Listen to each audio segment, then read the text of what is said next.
তো আজকের ভিডিওটা আমি শুরু করলাম একদম সকাল থেকে। তো সবাইকে জানাই শুভ সকাল।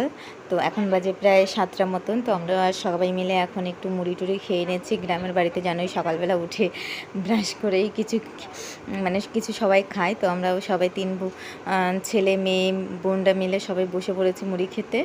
তো বাপের বাড়ি আসতে তো খুব ভালোই লাগে, কিন্তু যাওয়ার সময় মনটা খুব খারাপ হয়ে যায়। আসার সময় এতটা লাগে বলার মতো নয়। আর যখন সময় কোন দিক দিয়ে চলে যায় বুঝতেও পারি না। তো এখানে সকাল সকাল আমরা 3 বোনে একবার একটু যাচ্ছিলাম একটু রাস্তার দিকে। দিদি বলছিল কিছু একটা কিনবে, তার জন্য একটু আমাদের ওইখানে যে লোকাল বাড়ির গ্রামের ভিতরে যে দোকান আছে সেইখানটায় আমরা যাচ্ছি। আর দেখতে দেখতে যাই বলছিলাম, দেখতে দেখতে 16টা দিন কোথার দিক কেটে গেল বুঝতেই পারলাম না 16টা দিন কিভাবে কেটে গেল।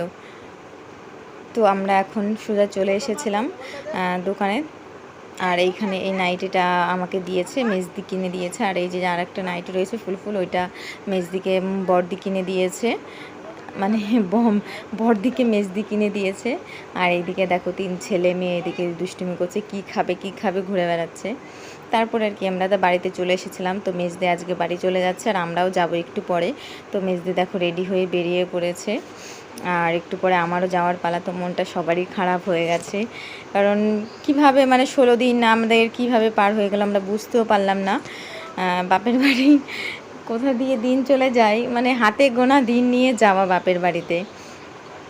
তো আমারও প্যাকিং রেডি, দিদি চলে গেছিলো 10টার সময় আর আমরা বেরাচ্ছি 2টোর সময়। রেডি হয়ে আমি লাগেজগুলো সব রেডি করলাম। তো আমরা এখন টোটো আমাদের বাড়িতেই চলে এসেছিলো, তো টোটো ছেড়ে দিয়েছে।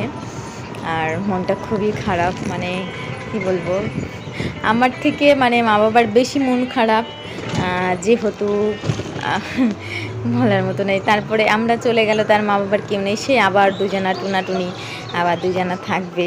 ওই জন্য ওনাদের বেশি মন খারাপ হয়। যদি একটা ভাই থাকতো কিংবা আর একজন থাকতো তাহলে অতটা কষ্ট পেত না। তো আমরা এখন মালদা চলে এসেছি। প্রায় 1.5 ঘন্টা মতো লাগে আমাদের বাড়ি থেকে আসতে। তো এসে আমরা এখন ওভারব্রিজের উপরে দাঁড়িয়ে রয়েছি যে কোন নাম্বারে দেবে। তো অনেক লাগেজগুলো ছিল, টানতে আমাদের অসুবিধা হচ্ছিল দেখে ওই জন্য ব্রিজের উপরেই দাঁড়িয়ে রয়েছি। যে হুট করে যদি আবার বলে যে এইটাই ওই 1 নম্বর থেকে 3 নম্বর দেবো, তখন আমাদের নিতে কষ্ট হবে, তার জন্য ওইখানেই দাঁড়িয়ে রয়েছি। তো এখন আমাদের ট্রেনে উঠেও পড়েছি। ট্রেনে উঠে ট্রেন ছেড়েও দিয়েছে আর বারবার করে শুধু ফোন আসছে বাড়ি থেকে, গাড়িতে উঠেছিস না কি করছিস, সিট পেয়েছিস। তা গাছ এতটা গরম ছিল, মনে হচ্ছে গায়ে পুরো একদম ফোসকা ধরে যাচ্ছিল। আর এইখানে এই বাচ্চাটা দেখো, বাচ্চাটারকে শুধু দেখো, বাচ্চাটার বয়স মনে হয় 7 মাস না 8 মাস হবে, সে ওইরকম করে ফোন দেখছে। আমি দেখে তো অবাক হয়ে গেছি, ও এত স্পিডে ফোনটা চালাচ্ছিল। আর এটা হচ্ছে ফারাক্কার ব্রিজ। এদের মধ্যে আমার 1 ঘন্টা হয়ে গেছে ট্রেনে ওঠা। তো মালদা থেকে ফারাক্কা 1 ঘন্টা লাগে। আর এই দিকটা দেখো পুরো শুকিয়ে গেছে একদম জল। আর ওইখান দিয়ে আর একটা ব্রিজ হচ্ছে। দেখো বলছিলাম না বাচ্চাটা ফোন ঘাটছে, দেখো বাচ্চাটার বয়স কিন্তু 7 মাস এরকম 8 মাস হবে, সবে বসা শিখেছে। দেখো ফোন দেখছি কি করে। আর তো তোমাদের সাথে কথা বলতে বলতে ফাইনালি আমরা চলে এসেছি নবদ্বীপ ধাম। তো আমাদের লাগেজ রেডি, আমরা এখন নেমে পড়বো। তো নেমে দেখা হচ্ছে একদম বাড়িতে গিয়ে 2টোর সময়। তো ফাইনালি এত 9 ঘন্টা জার্নির পর এখন বাড়িতে চলে এসেছি।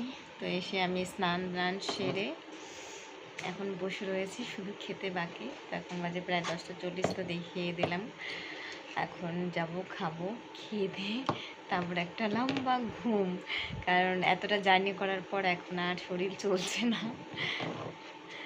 আজকের মতন ভিডিওটা এখানেই শেষ করলাম। তো টাটা, সবাইকে জানাই শুভরাত্রি।